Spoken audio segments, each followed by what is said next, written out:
जीते भी लकड़ी मरते भी लकड़ी, देखता महासा लकड़ी का।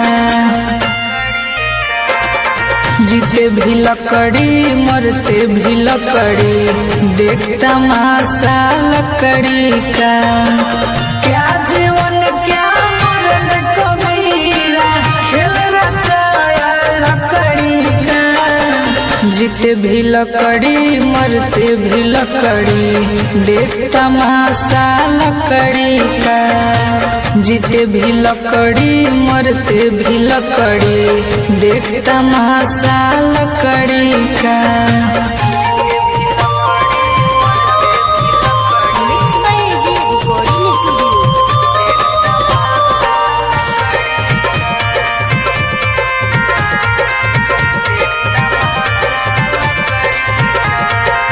पढ़न चला जब पाठशाला में, लेखन पाठे लकड़ी का। गुरु ने जब डर दिखाया, वो भी डंडा लकड़ी का। पढ़न चला जब पाठशाला में, लेखन पाठे लकड़ी का।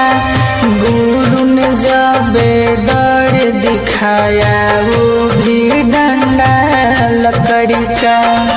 जिसमें तेरा जन्म हुआ वो भी पलंग लकड़ी का। जीते भी लकड़ी मरते भी लकड़ी, देखता महासा लकड़ी का। जीते भी लकड़ी मरते भी लकड़ी, देखता महासा लकड़ी का।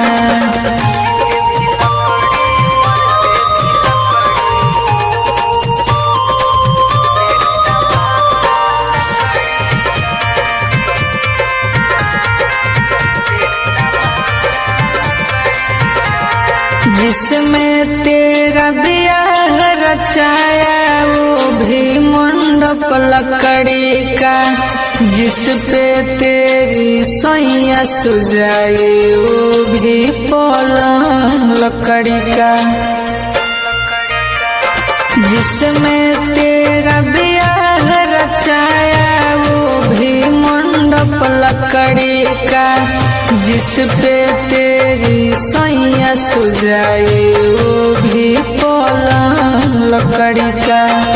माता तुम्हारी लोरी सुनाए, वो पलंग भी लकड़ी का।